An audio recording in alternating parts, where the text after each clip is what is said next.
کوفہ ایک شہر ہے، ہم جانتے ہیں اس کوفہ کو، وہ مشہور ہے۔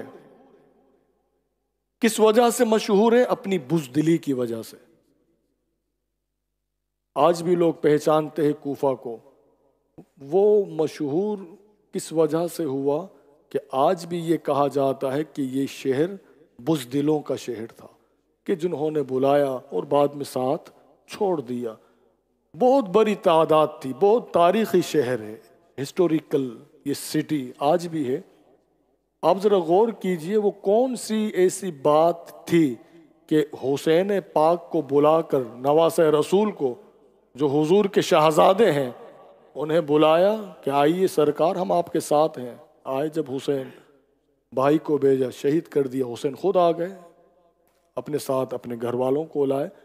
تو یہ کوفے والوں نے جو کردار ایک ادا کیا اور لوگوں کو قیامت تک یہ میسج دے دیا کہ اب کوفہ کو جب بھی یاد کیا جائے گا اسی وجہ سے یاد کیا جائے گا کہ یہ بزدلوں کا شہر، یہ بے وفاؤں کا شہر، کہ جنہوں نے رسول اللہ کے آل سے بے وفائی کی۔ وجہ کیا تھی؟ کن وجہ سے، کن باتوں سے وہ حسین سے دور رہے؟ ہمیں وہ بھی ذہن میں رکھنا ہوگا اور آج کے دور کو بھی ذہن میں رکھنا ہوگا۔ دو باتیں جو بالکل ہم اور آپ جان سکتے ہیں، ایک یزید کی جانب سے خزانوں کے اس نے منہ کھول دیے اور خزانے لٹانے لگا۔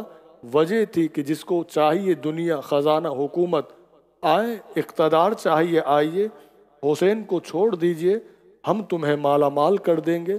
تو یہ بزدل قوم جنہوں نے خزانے کو دیکھ کر ایمان کا جو خزانہ تھا اسے چھوڑ کر دنیا کے خزانے کے پیچھے لگ گئے۔ دوسری وجہ کہ وہ جو کوفہ میں رہنے والے تھے، اب جنہوں نے یزید کا ساتھ دیا، کچھ لوگ چپ کر گئے، خاموشی اختیار کر گئے، کہنے لگے کہ اب ہم کیوں جائیں؟ ہم اگر جائیں گے تو یہ جو ہماری جو رشتہ داری ہے، فلاں سے رشتہ داری ہی جو ہماری دوستی ہے، یہ ہمیں دیکھیں گے کیا سمجھیں گے؟ کیونکہ ایک بہت بڑی تعداد یزید کے ساتھ ہے اور 72 حسین کے ساتھ ہیں، تو یہاں پر لالچ میں آ کر حسین کو چھوڑ دیا، اور دوسری کہ وہ اپنی دوستیاں نبھا رہے تھے ایک دوسروں سے شرمندہ ہونے سے بچنے کے لیے کہ حسین کے پاس جائیں گے کیونکہ یہاں تو 72 ہیں، یہاں 40,000 ہیں، پوری قوم ہے، تو اب ان 72 کے لیے 40,000 کو منہ کون دکھائے گا؟ ہمیں تو شرمندگی ہوگی۔